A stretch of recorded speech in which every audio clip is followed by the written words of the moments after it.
Programa Voz em Cena. Um oferecimento Nexus Hub Contabilidade, onde o real não se presume, é simples. Itineral Turismo, o melhor está por vir.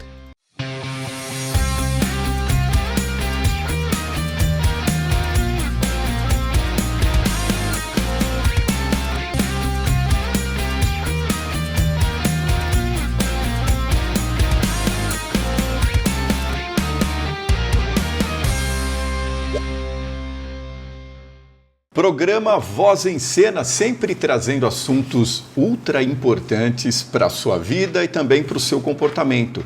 E você sabia que muitas vezes você pode melhorar a comunicação que você tem com determinados profissionais e também aí dentro da sua empresa? Para isso, consulte o curso Oratória Sem Segredos. Fala direto comigo. Eu tenho certeza que a sua necessidade em comunicação vai se transformar em potencialidade. E aí você vai conseguir conversar também com vários profissionais de vários segmentos sobre vários assuntos, assim como eu estou tratando aqui sobre neurodivergência com a neuropsicóloga Sheila Cerezer, que no programa anterior traçou os diagnósticos sobre o autismo e falou sobre aquelas crenças que o pessoal geralmente costuma acreditar com relação a esse tipo de problema. E agora a gente vai esmiuçar sobre vários outros temas que existem dentro do autismo e você com certeza vai ficar sabendo. Sheila Cerezer, muito obrigado mais uma vez pela sua participação aqui no nosso programa. Obrigada a você pelo convite. A gente estava comentando também no programa passado sobre a questão dos níveis da neurodivergência. Quais são eles? Carlos, no autismo a gente fala em 3 níveis. O que seriam esses níveis? As pessoas acreditavam que era nível de severidade, né? Falava nível 3 é porque é severo, leve, moderado. Não é a questão disso, a questão é o quanto de ajuda, o quanto de suporte esse indivíduo vai precisar para ser funcional. Então, um nível 3. Um nível 3, Carlos, geralmente esse indivíduo ele tem mais de uma comorbidade. A deficiência intelectual geralmente vem junto nesse nível 3. Então, além do autismo, essa criança tem uma questão aí cognitiva. Então, a gente está falando de um indivíduo que muitas vezes não vai ser funcional o resto da vida dele. Nós temos essa questão. Então, esse indivíduo ele vai precisar de um suporte para o resto da vida, que são as mães que eu falo que tem para elas assim, eu não posso morrer. Porque a criança é totalmente dependente da mãe. Né? Então, são aquelas mães que não têm 1 minuto de paz. Nível 3, essa criança precisa de suporte o tempo todo. Nível 2, essa criança já precisa um pouco menos de suporte. Joãozinho, você tem que fazer tal coisa. Joãozinho, vai fazer tal coisa. Joãozinho, você tem que ficar lembrando ele que ele vai ter que fazer. Então, chega para cumprimentar alguém. Essa criança, naturalmente, no autismo, ela não se interessa por relações sociais, né? Por interações sociais. Porque lembra que no autismo o maior prejuízo é social. O maior prejuízo dela. Então, ela não se interessa, para ela não faz questão de chegar e te cumprimentar. Então, essa criança vai ver a pessoa que está do lado, Joãozinho, fala oi. Aí ele vem, fala oi, geralmente ele vai falar oi e vai embora. E vai se mandar. Né? Porque o autismo, ele é muito literal, Carlos. Mas não pode ser confundido também com timidez, né? Não, exatamente. Então, assim, já o nível 1, ele não precisa de tanto suporte. O nível 1 são aqueles que vão ser independentes. Né? Eles são independentes e nem sempre ele precisa de alguém ali falando as coisas para ele. Mas ele, de repente, dentro da casa dele, ele tem uma rotina ali, ele tem uma agenda, né? Porque ele segue o autismo, a pessoa dentro do espectro, ele precisa de uma rotina. Né? Eles se apegam à rotina, por quê? Porque a rotina te traz previsibilidade.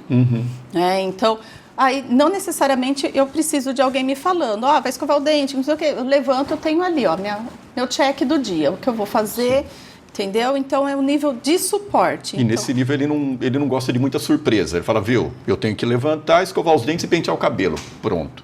Você não tem que ficar, vai escovar os dentes, vai pentear o cabelo, entende? Sim, mas algo que você falou aí, né, de surpresa, é muito difícil para o autista lidar com coisas inesperadas, coisas que saem da rotina. Eu dou um exemplo, Carlos, que fica muito fácil das pessoas entenderem por que o autista se desregula e que as pessoas acham que às vezes é birra, né? Porque é muito confundido birra com crise. As pessoas não sabem a diferença.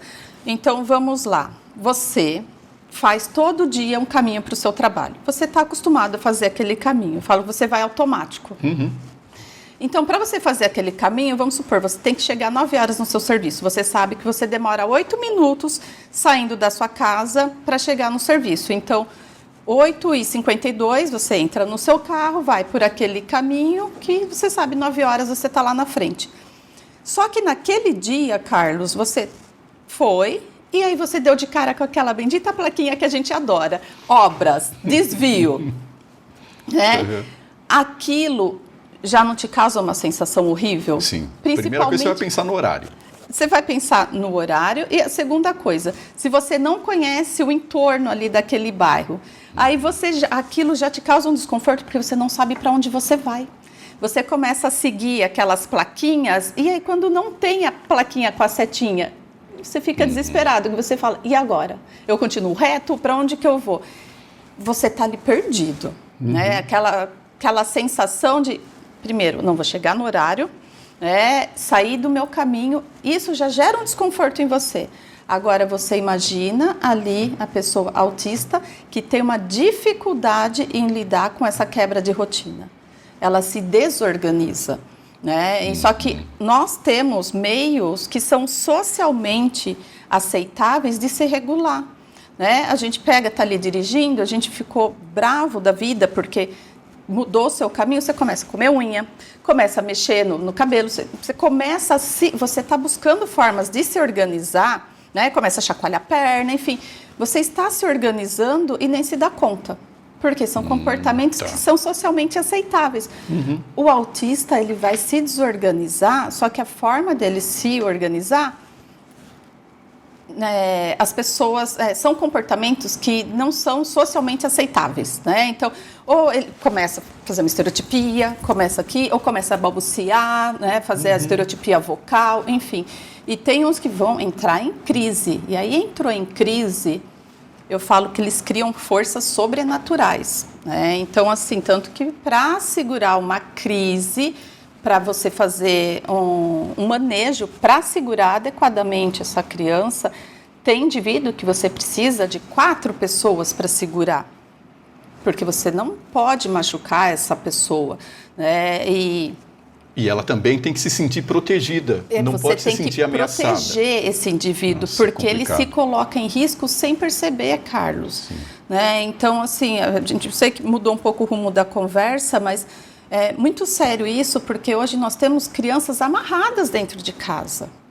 Né? Quanto a gente não vê na televisão de adultos amarrados dentro de casa, porque são agressivos, porque não tem um tratamento adequado. Então, esse indivíduo, ele vive ali, ele pode desencadear de uma crise e a pessoa não segura. Os nossos profissionais que atualmente cuidam desse tipo de transtorno, eles estão preparados para dar esse apoio psicológico também para a família, Sheila? Que eu acho que é interessante a gente falar, porque no começo, lá no primeiro programa, você falou, porque não é uma pessoa só que fica doente, a casa inteira fica doente. Total, Os nossos profissionais dão esse suporte para a cabeça da pessoa também que está cuidando? Carlos, eticamente é para dar. Porque assim, não é só a criança que você tem que tratar, você tem que tratar a família. Então, quando essa criança está em tratamento, a família tem que estar em tratamento, porque a família, ela vai aprender a lidar com aquela criança. Lembra que quando a gente tem um filho, eu falo que não vem com manual de instrução. Né? Falo, não vem com manual, a gente tem que aprender a lidar. E ali a gente está falando de um indivíduo, né, que tem um comportamento, um desenvolvimento diferente. Então, você precisa ensinar essa família a ela lidar com as questões sensoriais dessa criança, com as questões comportamentais, né, com o manejo de comportamento desse indivíduo. Então, você precisa fazer a orientação. Então, a gente fala em treino parental. Existe a orientação parental, orientação que é você orientar, né, passar orientações para essa família. E o treino, Carlos, o treino é essa família entrar na sessão com essa criança, junto com o profissional, e ver o profissional fazendo o manejo ali com a criança. Aí, mãe, agora é sua vez. Isso é um treino, né, para ensinar. Entendi. Porque o terapeuta não está com essa criança 24 horas por dia. Tem criança que tem terapia uma vez na semana. E as outras 23 do dia? Essa criança está com a mãe, está com a avó, está com a tia, está com a vizinha, está com alguém. Esse alguém que está com a criança precisa entender minimamente o que acontece com essa criança e como agir. Né? Então, é muito triste os casos que a gente vê de adultos amarrados, sendo tratados como animais. São pessoas leigas, são pessoas que não têm uma orientação, não têm um amparo, e isso está mais perto do que a gente imagina. Sheila, no próximo bloco a gente vai falar sobre principalmente essa questão assistencial e como o SUS também apresenta algumas soluções ou então dá algumas diretrizes para as pessoas que estão sofrendo esse problema. Pode ser? Claro. Voz em Cena, volta daqui a pouco. Aguarda aí.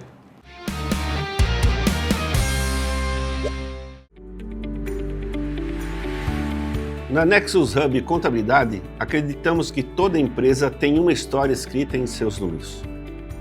Por trás de cada faturamento, de cada imposto e de cada indicador, existe uma realidade que precisa ser compreendida. Nosso trabalho vai além da contabilidade tradicional.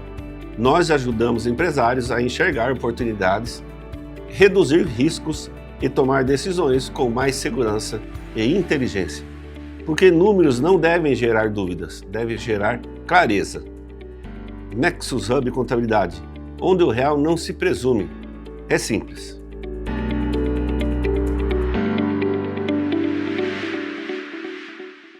Na Itinerol, sua jornada é nossa prioridade. Excelência em cada trajeto. Com nossa sala de comando operacional e monitoramento via app, garantimos a segurança e pontualidade, especialmente para fretamentos. Tecnologia e dedicação humana se unem para oferecer a você e sua equipe o máximo em qualidade, segurança e conforto. Itinerol, inovação e confiança em cada quilômetro. Viaje com a inteligência que move o seu negócio. Empreender não precisa ser sinônimo de dor de cabeça com a burocracia. Na Nexus Hub Contabilidade, nós entregamos a segurança fiscal que o seu CNPJ precisa para crescer em paz. Somos o seu parceiro físico aqui em Jundiaí. Não arrisque patrimônio nem CPF. Nexus Hub Contabilidade, onde o real não se presume. É simples.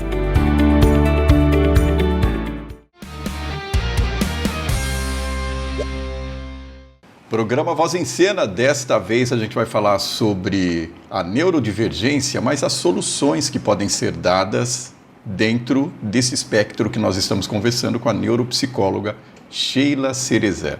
Sheila, você estava comentando aqui nos bastidores que o próprio SUS tem uma cartilha. É uma cartilha, é um regulamento? Como é que funciona? Carlos, esse assunto, eu gosto de falar dele, porque a gente fica muito tempo aguardando uma consulta com um profissional.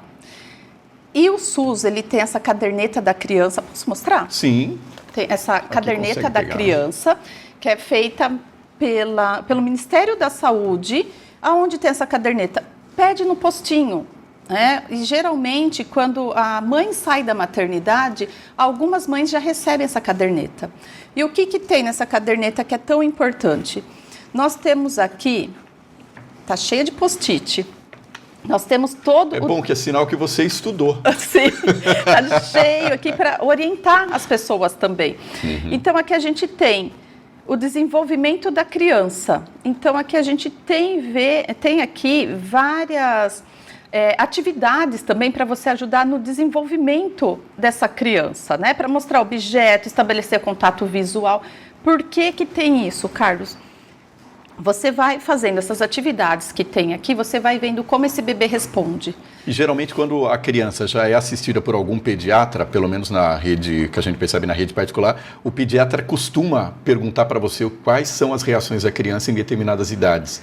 Nem sempre, viu, Carlos? Tá. Nem sempre. Tanto na rede privada quanto na pública, a gente não percebe esse movimento dos profissionais. Então são raros. Sim. A menos que a mãe traga uma queixa. Olha, meu filho não está fazendo isso. Então, com essa caderneta é um guia. Então, tem aqui o que é esperado, né, para ler, cantar histórias, enfim. E aí, dentro desse esperado, aí aqui a gente tem os sinais de alterações, na página 53.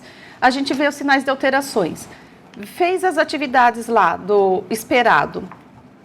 Mas essa criança, poxa, eu estou tentando fazer contato visual com ele, ele não busca interação, ele não reage, ele faz gesto, movimento repetitivo. É aquela criança que geralmente está assim com a mãozinha, ou está fazendo algum movimento, ou um som repetitivo, que a gente chama hoje de estereotipia vocal. Então, aqui a gente tem as alterações no desenvolvimento. Está aqui, sinais de alerta. Então, a criança não está respondendo lá. Vamos ver aqui esses sinais de alteração. Poxa, ó, meu filho está fazendo isso, está fazendo isso. Opa, levanta a anteninha aí. Ou seja, sempre tem que ver o reflexo que aquilo está dando em alguma outra área da criança. Exatamente. Então, aqui a gente tem o que a gente pode fazer para estimular. A criança não está respondendo? Vamos ali para o próximo capítulo, né? Sinais de alteração. Opa, sinais de alteração. E aqui a gente tem falando sobre o TEA, sobre o autismo, na página 55, tá? E a gente tem na página aqui, 87, uma escala que é o MCHAT, que é uma escala de rastreio, tá, Carlos? Escala de rastreio, ela não é para diagnóstico, mas aqui a gente levanta possibilidades dessa criança estar dentro do espectro ou não. Ou seja, é um sinal de alerta. Exatamente. Então, a gente tem aqui o MCHAT.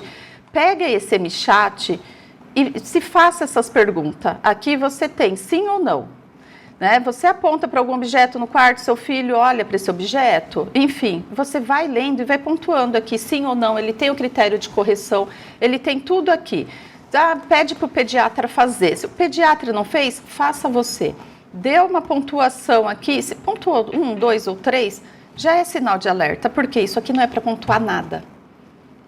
Tá? Isso aqui é para estar zerado. Então, pontuou aqui, deu baixa probabilidade, mesmo assim, há uma probabilidade. Porque dependendo da idade que você fez, fiz com meu filhinho de 8 anos, lembra que a gente tem a poda neuronal ainda. Então, de 8 anos, não, perdão, 8 meses. A gente tem a poda neuronal ainda para vir. Então, essa criança pode estar desenvolvendo normal, mas se ela já te deu ali um sinal de alteração, já fica de olho. E aí a gente fala, começou a perceber algumas alterações, intervenção precoce. Mas nós não temos intervenção precoce na rede, nós não temos acesso, infelizmente isso é uma realidade, o número está aumentando, e não temos rede para atendimento. Hoje a gente tem em Jundiaí, que foi inaugurado, mas é até uma certa idade também, se eu não me engano, é até 8 anos, se eu não me engano. E depois... Ou seja, tem uma limitação, mas as pessoas que apresentam um espectro, isso pode carregar para o resto da vida. O espectro, ele é para a vida toda, né? Não chega nos 8 anos, essa criança tem cura, né? Lembra que eu falei que um nível 3, a chance dele ser nível 3 pode ser o resto da vida, dependendo da comorbidade dessa criança. Temos nível 3 que chega a ser nível 1? Sim, muito difícil, mas temos. Existe essa possibilidade de uma possível regressão? Sim, a gente fala assim, Carlos, com o tratamento que essa criança tem. Então, o tratamento é intensivo. Depende da assistência, então. Exatamente, depende da assistência que essa criança recebeu. Então, nós temos criança nível 3, que ela pode chegar no nível 1, dependendo da comorbidade dela, lembra, né? Então, uma criança com deficiência intelectual, dependendo do grau, né, da severidade da deficiência intelectual dela, ela vai ser uma criança dependente para o resto da vida, como o caso que eu te falei da adulta, que era minha vizinha, hoje veio a se tornar minha irmã adotiva, é uma adulta totalmente dependente da minha mãe. Minha mãe não pode abrir uma porta que ela está do lado da minha mãe. ela não consegue ficar sozinha. Então, a intervenção precoce, quanto antes você conseguir intervir nessa criança, maior a chance dela desenvolver, né, dela melhorar as habilidades dela. Então, hoje a gente fala muito que a criança ela tem que ser funcional. A criança, eu falo criança porque a gente geralmente tende a olhar só para as crianças, né? Mas esse indivíduo, ele tem que ser funcional. Então, estamos lá com uma criança nível 3 de suporte com deficiência intelectual. Eu preciso ensinar essa criança a ser funcional na vida, eu preciso ensinar essa criança a se alimentar, essa criança a fazer as necessidades básicas dela, a ser funcional, né? Porque uma hora o pai e a mãe vai faltar. Vai faltar. E o que vai ser desse indivíduo? Então, sempre pensar na funcionalidade. Então, tem crianças de nível 2 que vão chegar no nível 1. Vai depender menos do nível de suporte. Lembra que a gente estava falando do nível de suporte. Sim. Vai diminuir o nível de suporte dela. E isso tudo depende da terapia dessa criança, da intervenção.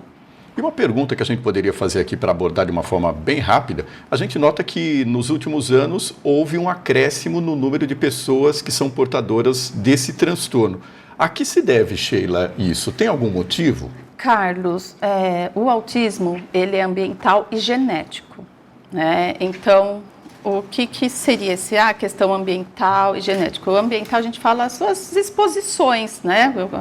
Ao que você se expõe no ambiente. E a questão genética também está ligada a nossas alterações genéticas, Carlos. Então, assim, todo mundo tem alguma alteração genética, né? E aí, dentro dessa alteração genética, nós temos 5, que são as 5 principais alterações, que é um gene que muta de novo. Então, assim, pai e a mãe, a criança não herdou um gene ali do pai ou da mãe, porque o pai e a mãe, quando a criança é autista, quer descobrir se foi do pai ou da mãe. Às vezes, simplesmente, um gene mutou sozinho ali durante o desenvolvimento no útero dessa criança. Essa criança. E outra coisa que acontece também, Carlos, é a idade dos genitores. Hoje a gente está deixando para ser pai e mãe muito tarde. Então, a gente achava, 20 anos é novo, né? Vamos ter filho lá com 30, 40, 50 anos. Vou esperar me estabilizar, exatamente. Lá com 30, 40 anos, a nossa qualidade, né, o útero, o espermatozoide, por mais saudável que você seja, não é a mesma, né? Então, é importante fazer um acompanhamento. Vamos ver como que está aqui as questões do meu espermatozoide, vamos ver como que está meu útero. E mesmo assim, nada garante que vai nascer. Não tem 100% de garantia. Não tem, né? Então, pode ser uma criança que vai nascer com transtorno, uma criança de uns pais de 50 anos, como hoje a gente vê com pessoas mais jovens também. Sim. Mas os jovens que a gente vê também, muita questão ambiental, né? Exposição, álcool, drogas, enfim. A gente vê tudo isso contribui para a alteração genética ali nessa criança.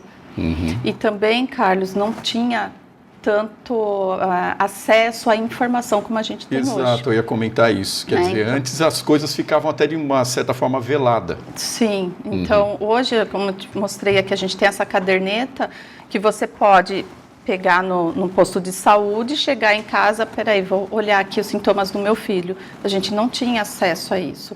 Se tinha, pelo menos não era divulgado. Sim. Né? Então, hoje a gente tem muita informação também nas redes sociais, então a gente tem mais informações. E tem muito mais cientistas se debruçando sobre estudar essas alterações. Né?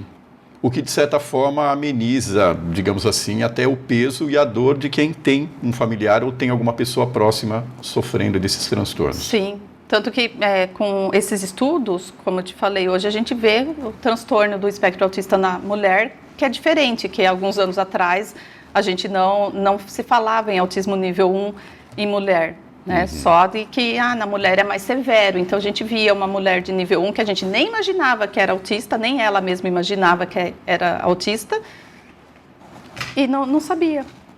Né? Hoje a gente tem muito mais informações. Sheila, muito obrigado pela sua participação aqui no programa Voz em Cena. Presenças, assim como você, sempre trazem mais conhecimento, que é exatamente o mote dessa nossa programação e principalmente do Voz em Cena. Muito obrigado, seja sempre bem-vinda aqui. Obrigada, se precisar, estamos aqui. Voz em Cena volta na próxima quinta-feira em versão inédita às 18 horas e os cortes lá no @programa Voz em Cena, e acompanha também o meu perfil @Carlos Cunha Comunica. Sempre tem um papo interessante esperando por você lá. É isso. Programa Voz em Cena. Um oferecimento Nexus Hub Contabilidade, onde o real não se presume. É simples. Itineral Turismo, o melhor está por vir.